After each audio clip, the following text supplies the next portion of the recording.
Hello friends, कैसे हैं सभी लोग। दोस्तों कैसी चल रही है डीएड एग्जाम प्रिपरेशन। दोस्तों अब तक हमने मोस्ट इम्पोर्टेंट क्वेश्चन और मोस्ट इम्पोर्टेंट टॉपिक्स पर बात की थी, जिसमें हमने एक कोर्स फर्स्ट से लेकर कोर्स 6 तक बात की थी। ठीक है, तो अब हमारे एग्जाम प्रिपरेशन के लिए टॉपिक और यूनिट तो हो चुके हैं कि हमने किस तरीके से कौन कौन से सब्जेक्ट को पढ़ना है, कौन कौन से यूनिट और टॉपिक्स प्रिपेयर करने हैं। ठीक है, अब बात आती है आपके पार्ट ए और पार्ट बी के लिए, क्योंकि पार्ट सी और डी की तो प्रिपरेशन हो गई कि किस किस तरीके से क्वेश्चन पूछे जाएंगे, कौन से यूनिट से आएंगे या कौन से यूनिट्स मोस्ट इंपोर्टेंट है एग्जाम के लिए।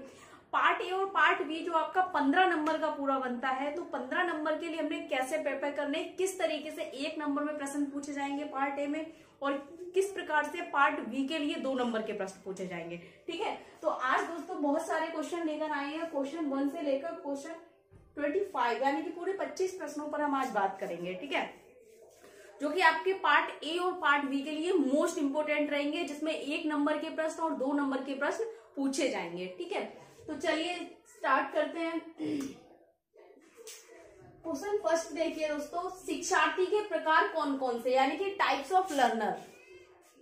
शिक्षार्थी के प्रकार पूछे हैं, 2 नंबर में आपसे पूछ सकता है कि शिक्षार्थी के प्रकार लिखिए, या 1 नंबर में आ जाएगा शिक्षार्थी के प्रकार क्या क्या है। ठीक है, तो दोस्तों जैसे कि आपके यूनिट में भी दे रखा है, मैंने इसको आपको डिटेल में भी टॉपिक करा रखा है। आपको पता है, आपको पहले मैंने मोस्ट इंपोर्टेंट टॉपिक या यूनिट्स क्यों कराए, या फिर पार्ट सी और डी की प्रिपरेशन पहले क्यों कराई, वो इसलिए कराई ताकि आप क्या है, जब लॉन्ग टॉपिक आप तैयार करते हैं ना, तो उससे रिलेटेड जो छोटे क्वेश्चन बनते हैं, यानी कि पार्ट ए और पार्ट बी के शॉर्ट क्वेश्चंस जो बनते हैं, वो हमें जल्दी याद हो जाते हैं। ठीक है, हमें जरूरत नहीं पड़ती कि छोटे छोटे टर्म को याद रखने की। फिर क्या है ना, जब हम बड़े टॉपिक पूरे तैयार कर लेते हैं, तो उससे हमारे जो छोटे क्वेश्चन बनते हैं वो जल्दी याद रहते हैं हमें। ठीक है, तो शिक्षार्थी के प्रकार कौन कौन से हैं, एक तो हो गया आपका दृश्य शिक्षार्थी, दृश्य यानी कि विजुअल लर्नर।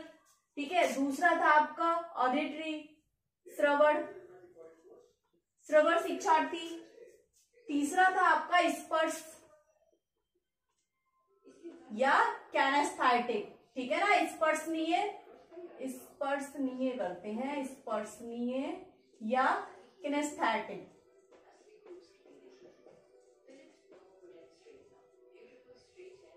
किनेस्थेटिक शिक्षार्थी।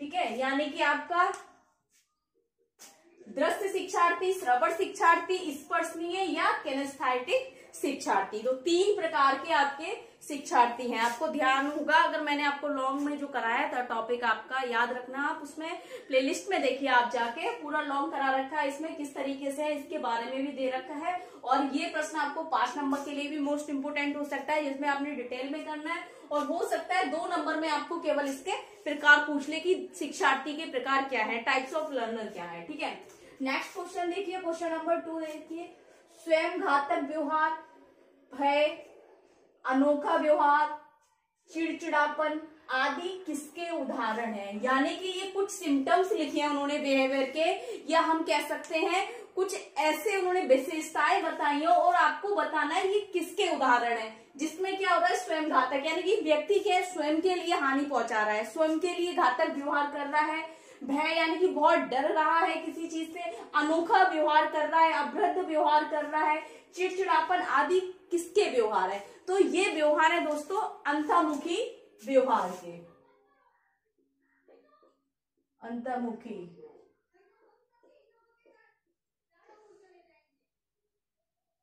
व्यवहार। ठीक है, व्यवहार के 2 प्रकार होते हैं दोस्तों, अंतर्मुखी और बाह्यमुखी। ठीक है, ये व्यवहार सारे क्या है कि इससे क्या है, दूसरा व्यक्ति किसी रूप से प्रभावित नहीं हो रहा है, केवल अपने आप से ही परेशान है। स्वयं घातक यानी कि स्वयं के लिए वो घातक पहुंचा, मतलब कोई चोट या आघात पहुंचा रहा है। ठीक है, भय डर रहा है, तो क्या है वो स्वयं डर रहा है, अनोखा व्यवहार कर रहा है, चिड़चिड़ापन हो रहा है, तो क्या हो रहा है, उसका व्यवहार प्रभावित हो रहा है, दूसरा व्यक्ति नहीं हो रहा है। इसलिए ये सारे व्यवहार जो है आपके अंतर्मुखी व्यवहार है। ठीक है, क्वेश्चन नंबर 3 देखिए, अन्य बच्चों की अपेक्षा कार्य में पिछड़ जाना एवं विकास के हर क्षेत्र में देरी होना क्या है। ध्यान से पढ़िए इस लाइन को, 1 नंबर में आपको परिभाषा पूछी जा सकती है। अब कैसे आपको याद रखना है, देखिए अन्य बच्चों की अपेक्षा, यानी कि सामान्य बच्चों की अपेक्षा भी कह सकते हैं आप, अन्य बच्चों की अपेक्षा भी कह सकते हैं, ठीक है। अन्य बच्चों की अपेक्षा कार्य में पिछड़ जाना एवं विकास के हर क्षेत्र में देरी होना क्या है, विकासात्मक देरी कहलाती है। क्या कहलाती है, विकासात्मक देरी, डेवलपमेंटल डिले, विकासात्मक देरी, विकासात्मक देरी, डिले डेवलपमेंट, ठीक है।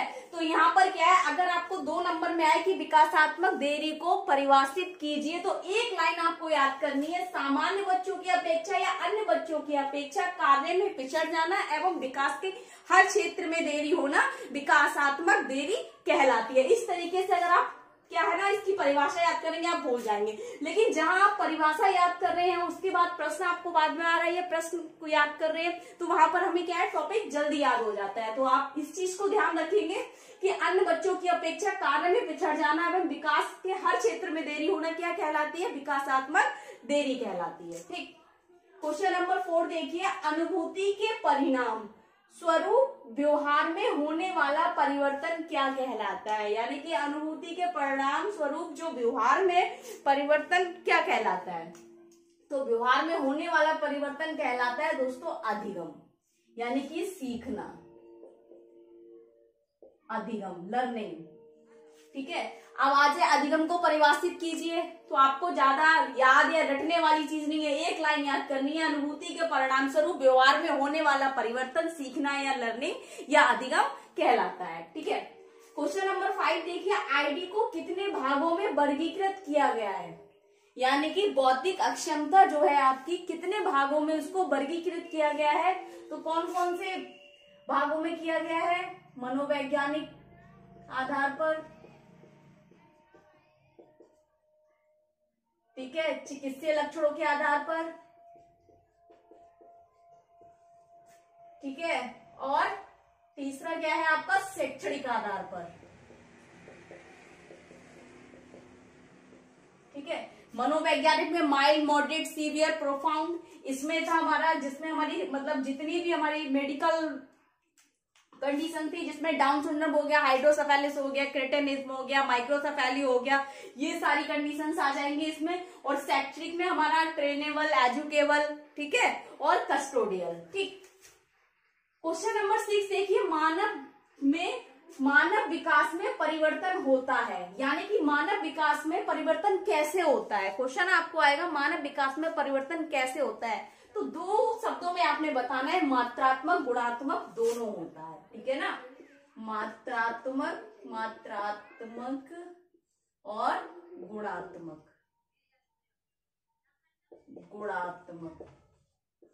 दोनों, ठीक है। मानव विकास में परिवर्तन जो होता है मात्रात्मक भी होता है और गुणात्मक भी होता है। क्वेश्चन नंबर 7 देखिए, वह स्थिति जो व्यक्ति की क्षमता को प्रभावित किए बिना उसकी संरचना व कार्य प्रणाली प्रभावित करती है क्या कहलाती है, यानी कि वह स्थिति जो, नंबर 7 देखिए आप, वह स्थिति जो व्यक्ति की क्षमता को प्रभावित किए बिना, यानी कि किसी व्यक्ति की जो क्षमता है उसको प्रभावित किए बिना उसकी संरचना व कार्य प्रणाली प्रभावित करती है तो क्या कहलाती है, यानी कि एक व्यक्ति की क्षमता को, उसकी क्षमता जो है, उसकी एबिलिटी जो है वो प्रभावित नहीं हो रही है, लेकिन उसकी संरचना व कार्य प्रणाली प्रभावित हो रही है, तो वह स्थिति क्या कहलाती है, तो ऐसी स्थिति क्या कहलाती है दोस्तों, क्षति। आपको 2 नंबर में आएगा ये कि क्षति को प्रभावित कीजिए, तो क्षति को परिभाषित कीजिए, तो क्षति को कैसे परिभाषित करने है, आपको बस एक लाइन याद रखनी है कि वह स्थिति जो व्यक्ति की क्षमता को प्रभावित किए बिना उसकी संरचना व कार्य प्रणाली प्रभावित करती है, वह स्थिति क्षति कहलाती है, ठीक है। क्वेश्चन नंबर 8 देखिए, क्षति के परिणाम स्वरूप सामान्य व्यक्ति की तरह क्रियाकलापों को करने में बाधा या रुकावट की स्थिति क्या कहलाती है। यहाँ पर क्या हो रहा था कि क्षमता को प्रभावित किए बिना संरचना व कार्य प्रणाली प्रभावित हो रही थी, यहाँ पर कह रहे हैं क्षति के परिणाम स्वरूप सामान्य व्यक्ति की तरह क्रियाकलापों को करने में बाधा या रुकावट उत्पन्न हो रही है, तो वह स्थिति क्या कहलाती है? अक्षमता। अक्षमता, ठीक है। 2 नंबर में आएगा प्रश्न आपको, अक्षमता को परिभाषित कीजिए। तो बहुत ही इजी तरीके से आप ये चीज याद रख सकते हैं, ठीक है। क्वेश्चन नंबर 9 देखिए, एक सामान्य प्रक्रिया जो व्यक्ति के शरीर को कुछ समय के लिए प्रभावित करती है, या हम कह सकते हैं कि एक ऐसी सामान्य प्रक्रिया जिससे क्या है, व्यक्ति का शरीर जो है कुछ समय के लिए प्रभावित हो रहा है, इसे चिकित्सीय सेवाओं से ठीक किया जा सकता है। यानी कि ऐसी स्थिति कह सकते हैं या ऐसी प्रक्रिया बोल सकते हैं, सामान्य प्रक्रिया, या शरीर के कुछ समय के लिए क्या हुआ, उसका शरीर प्रभावित हो गया, ठीक है, लेकिन कहीं ना कहीं दवाइयों से, चिकित्सीय सेवाओं से उसे पूर्ण रूप से ठीक किया जा सकता है, तो वह स्थिति क्या कहलाती है? बीमारी कहलाती है। बीमारी, ठीक। तीनों ही मोस्ट इंपोर्टेंट है। क्षति को परिभाषित कीजिए, अक्षमता को परिभाषित कीजिए, और बीमारी क्या है ये आपको 2 नंबर में पूछ सकता है। तो एक एक लाइन में आपको बहुत इजीली आप इसको याद रख सकते हैं, ठीक है। क्वेश्चन नंबर 10 देखिए, राष्ट्रीय बौद्धिक विकलांग संस्थान कहाँ है? तो राष्ट्रीय बौद्धिक विकलांग संस्थान आपका मनोविकास नगर सिकंदराबाद में है। सिकंदराबाद, ठीक। क्वेश्चन नंबर 11 देखिए, बौद्धिक विकलांग लोगों के लिए प्रथम संस्थान किस वर्ष में स्थापित किया गया? देखिए ये क्वेश्चन आपके जो है, आपके history of disability, history of special education, या हम कह सकते हैं कि इंटेलेक्चुअल डिसेबिलिटी के इतिहास से संबंधित जो क्वेश्चन है वो आपको एक एक नंबर में पूछे जा सकते हैं, ठीक है, पार्ट ए में। तो बौद्धिक विकलांग लोगों के लिए प्रथम संस्थान किस वर्ष में स्थापित किया गया? तो 1984 में, 1984 में, ठीक। क्वेश्चन नंबर 12 देखिए, विकलांगता को परिभाषित कीजिए। तो 2 शब्दों में याद हो जाएगी आपको, क्षति और अक्षमता के परिणाम स्वरूप उत्पन्न स्थिति विकलांगता कहलाती है। बस क्या याद रखना है? क्षति और अक्षमता के परिणाम स्वरूप उत्पन्न स्थिति विकलांगता कहलाती है।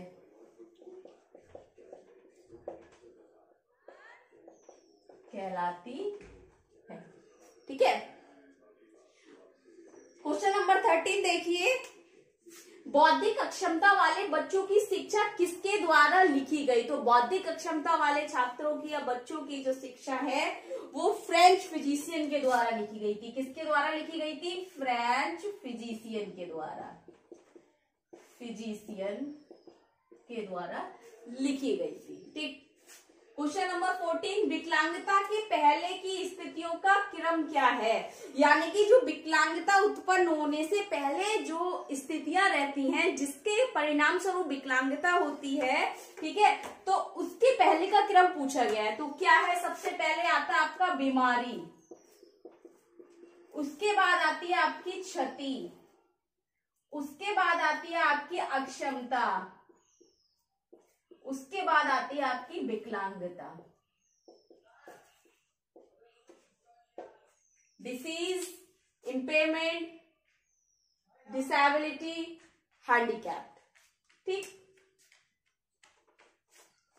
क्वेश्चन नंबर 15 देखिए, समस्या व्यवहार के प्रकार लिखिए। जैसे कि मैंने आपको सबसे पहले प्रश्न में ही बताया था, दूसरे प्रश्न में समस्या व्यवहार, तो समस्या व्यवहार 2 प्रकार के होते हैं। अंतर्मुखी व्यवहार हम देख चुके हैं उदाहरण से ही, तो और दूसरा है आपका बाह्यमुखी। यानी कि समस्या व्यवहार के 2 प्रकार है, अंतर्मुखी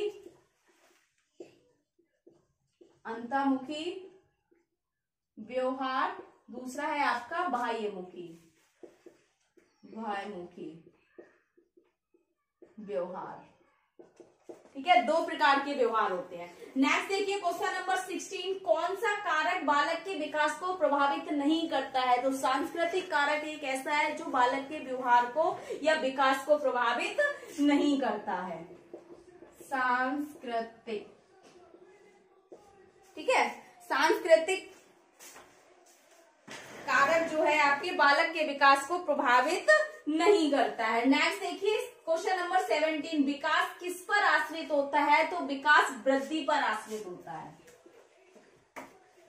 वृद्धि पर आश्रित होता है। अगर हमारा फिजिकल डेवलपमेंट अच्छा है, ग्रोथ डेवलपमेंट अच्छा है, तो उससे क्या होगा कि हमारे जितने भी विकास हैं, यानी कि अगर हमारा शारीरिक विकास हो गया अच्छा होगा तो संज्ञानात्मक विकास अच्छा होगा, संज्ञानात्मक विकास अच्छा होगा हमारा तो मानसिक विकास अच्छा होगा, मानसिक विकास अच्छा होगा तो भाषा विकास अच्छा होगा, भाषा विकास अच्छा होगा तो सामाजिक विकास अच्छा होगा, सामाजिक विकास अच्छा होगा, शैक्षणिक विकास अच्छा होगा। यानी कि सभी विकास अगर देखा जाए तो शारीरिक विकास पर निर्भर है, इसलिए क्या है, वृद्धि पर निर्भर है विकास। ठीक। क्वेश्चन नंबर 18 देखिए, समस्या व्यवहार का विश्लेषण किसके द्वारा किया जाता है? समस्या व्यवहार का विश्लेषण एबीसी मॉडल के द्वारा किया जाता है, एबीसी। ठीक है, इसकी फुल फॉर्म भी आती है, एबीसी को विस्तार कीजिए तो एंटीसीडेंट बिहेवियर कॉन्सिक्वेंस, ये मॉडल है आपका। ठीक है, बिहेवियर मॉडिफिकेशन का, व्यवहार परिमार्जन का। ठीक है, इससे व्यवहार को विश्लेषित करके हम व्यवहार परिमार्जन कर सकते हैं। ठीक है, क्वेश्चन नंबर 19 देखिए, बेसिक एमआर यानी कि एक आपका असेसमेंट टूल है बौद्धिक अक्षमता वाले बच्चों को असिस्ट करने का, आकलन करने का, किसके द्वारा बनाया गया? तो रीता पेशावसिया के द्वारा बनाया गया है। ये रीता पेशावसिया। ठीक है, क्वेश्चन नंबर 20 देखिए, किसी सीखी हुई क्रिया को नई परिस्थिति में करना क्या कहलाता है? यानी कि कोई एक क्रिया आपने सीख ली, ठीक है, उसको नए सिचुएशन में आप कर रहे हैं। ठीक है, किसी सीखी हुई क्रिया को नई परिस्थिति में आप प्रस्तुत कर रहे हैं तो वह क्रिया क्या कहलाएगी? सामान्यीकरण, जनरलाइजेशन, सामान्यीकरण, सामान्यीकरण, जनरलाइजेशन कहलाता है। ठीक है, क्वेश्चन नंबर 21 देखिए, शारीरिक रूप से दी गई सहायता को क्या कहा जाता है? तो शारीरिक रूप से दी गई सहायता को फिजिकल प्रॉम्प्ट कहते हैं, जिसे कहते हैं भौतिक सहायता, भौतिक सहायता। ठीक बेटा, पीछे हो जाओ थोड़ा सा। ठीक है, क्वेश्चन नंबर 22 देखिए, आकार, सोच, समझ आदि में वृद्धि कहलाती है। यानी कि जब किसी व्यक्ति का दायरा बढ़ता है, दायरा मतलब ये नहीं उसके शरीर का दायरा बढ़ रहा है, आकार बढ़ रहा है, कह रहे हैं आकार, यानी कि उसका दायरा किसका? सोच का, समझ का आदि में वृद्धि कहलाती है विकास में वृद्धि, विकास में वृद्धि। ठीक, क्वेश्चन नंबर 23 देखिए, अपने अतीत के अनुभवों की कल्पना करना, यानी कि अपने अतीत के जो अनुभव है उनकी कल्पना करना, यानी कि रिकॉल कर रहे हैं, कल्पना कर रहे हैं, एवं पहचान करना क्या कहलाता है? वह प्रक्रिया हम कह सकते हैं कि वह प्रक्रिया जिसमें अपने अतीत के अनुभव की कल्पना की जाती है एवं पहचान की जाती है, वह प्रक्रिया क्या कहलाती है? तो कहलाती है स्मृति, यानी कि मेमोरी। ठीक है, यहाँ पर 2 नंबर में आपको परिभाषा पूछी जा सकती है, स्मृति को परिभाषित कीजिए। तो कैसे करेंगे? वह प्रक्रिया जिसमें अपने अतीत के अनुभव की कल्पना की जाती है एवं पहचान की जाती है, स्मृति कहलाती है। ठीक है, 24 देखिए, स्कीमा का सिद्धांत के जनक कौन है? स्कीमा का सिद्धांत किसके द्वारा दिया गया है? ठीक है, तो ये दिया गया है जीन पियाजे, जीन पियाजे के द्वारा। ठीक है, क्वेश्चन नंबर 25 देखिए, बहुबुद्धि सिद्धांत किसने दिया है? तो बहुबुद्धि सिद्धांत आपका हार्वर्ड गार्डनर ने दिया है, हार्वर्ड गार्डनर। ठीक, यानी कि आज आपके 25 क्वेश्चन कंप्लीट हो गए। ठीक है, और ये क्वेश्चन आपके क्या है? कोर्स फर्स्ट से लेकर, ठीक है, कोर्स फर्स्ट से लेकर आपके कोर्स 6 तक के लिए मोस्ट इंपोर्टेंट है। यानी कि सभी कोर्सों से, यानी कि सभी पेपरों से रिलेटेड मैंने मिक्सअप क्वेश्चन आपको दिए हैं। पूरे 25 प्रश्नों पर बात की है आज, और ऐसे ही हम कम से कम 10 क्लासेस कर लेंगे जिसमें हमारे क्या है, सभी से रिलेटेड जितने भी क्वेश्चन होंगे सभी पेपरों से 1 से लेकर 6 तक का। तो बहुत जल्दी प्रिपरेशन हो जाएगी एग्जाम की, और अच्छी एग्जाम की प्रिपरेशन होगी हमारी पार्ट ए और पार्ट बी के लिए। और उसके बाद भी हम क्या करेंगे, किसी एक पेपर से लेके, यानी कि किसी एक कोर्स से रिलेटेड ही क्वेश्चन कराएंगे जैसे ही हमारे एग्जाम नजदीक आ जाएंगे। ठीक है, केवल 15 डेज बचते हैं हमारे पास प्रिपरेशन के। ठीक है, बाकी तो निकल जाने हैं ऐसे ही। तो 15 डेज में हमने बहुत अच्छे से कंप्लीट प्रिपरेशन कर लेनी है। इसके अलावा भी अगर आपको कुछ समझ नहीं आ रहा है, कुछ डाउट लग रहा है या कुछ गलत लग रहा है तो कमेंट बॉक्स में जाके कमेंट करें। ज्यादा से ज्यादा वीडियो लाइक करें, चैनल को सब्सक्राइब करें, बेल आइकन को प्रेस करें ताकि नेक्स्ट आने वाली क्लास आप तक पहुंचती रहे। दोस्तों थैंक यू सो मच।